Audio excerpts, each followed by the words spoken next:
Pagbebenta ng paputok online, ipinagbabawal ayon sa BFP. Naritong report. Ilang linggo bago ang pagdiriwang ng bagong taon, patuloy sa pag-a-apply ng permit mula sa Bureau of Fire Protection ang mga firecracker vendor sa Calasiao, Pangasinan.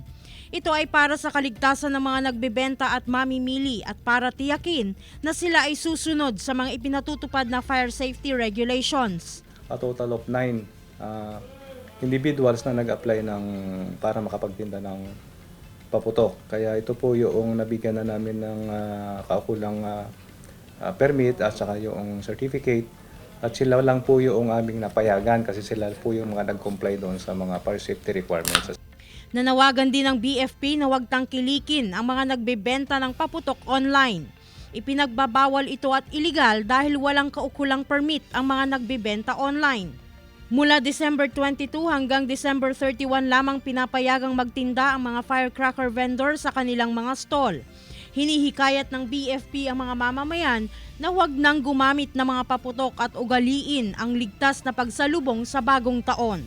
Huwag na sanang gumamit ng mga paputok lalo na po sa pagsalubong ng bagong taon. Huwag nating pabayaan yung ating mga maliliit na anak o mga bata na gumamit ng paputok na mag-isa. Salubungin po natin ang bagong taon, Pasko at bagong taon ng masaya at ng walang nadidisgrasya.